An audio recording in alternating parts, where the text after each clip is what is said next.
When you're on your last leg, you want hope, you want an answer, and it's spelled out capital G-O-D.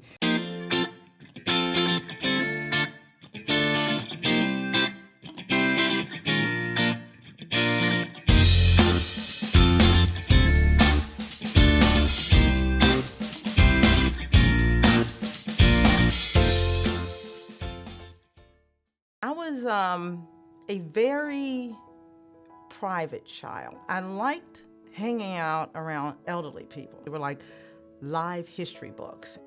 Outside of that, I kind of stayed pretty much by myself. I hung mostly with my younger sister, Karen. And my mom,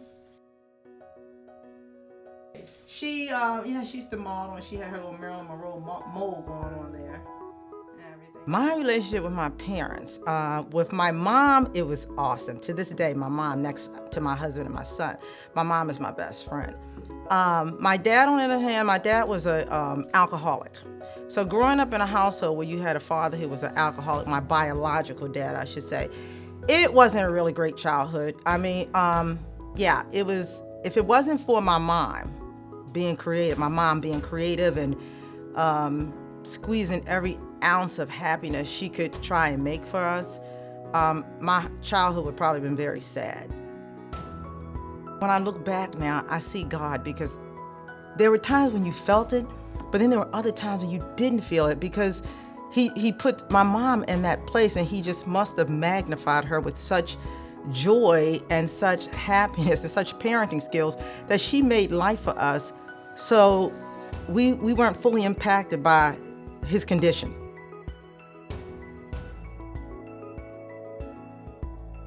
I am a professional photographer / licensed minister / Christian counselor. I chose photography because I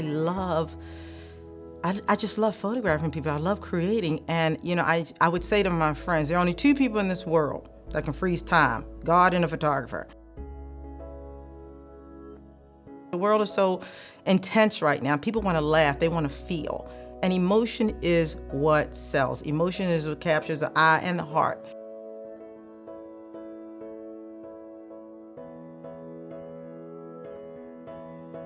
As a child, religion came again because my mom kept us in church.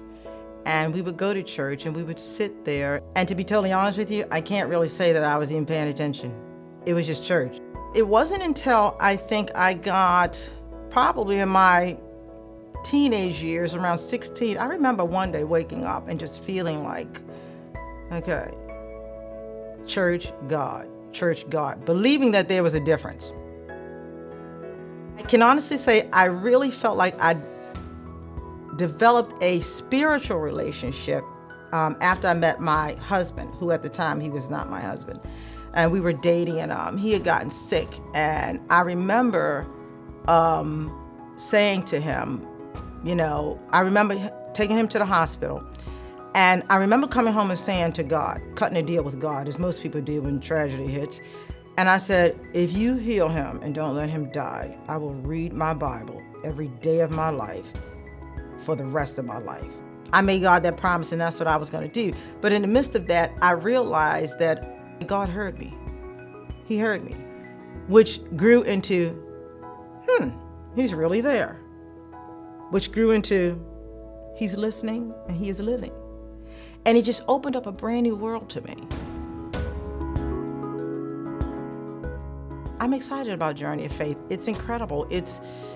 When you're in Journey of Faith, you feel like family. And I think that's the one thing that it blesses me. It blesses me on Sundays to come here.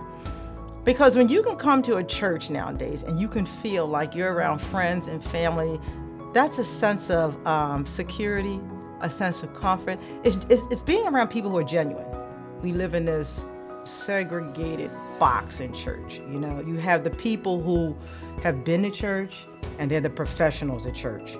Then you have the people who they're kind of there just hanging out because, this is the thing to do at church. Then you have those who come in and they really need God. I think fellowship should be just what it is. Fellows getting together like you're on one ship and everybody partying. You see the stories of Jesus back in the day in Jerusalem. He's just walking through the crowd, talking, hey, how you doing? It's no fancy anything. It's just Jesus and the people. Jesus, there's no choir, there's no board, there's no, the pastor's right hand, the bishop. It's just Jesus. Trust in the Lord with all your heart. Lean not into your understanding, but in all your ways acknowledge Him, and He'll direct your path. Everything in life doesn't always look the way we think it is, but you have to trust that God will prevail in everything. That's my advice.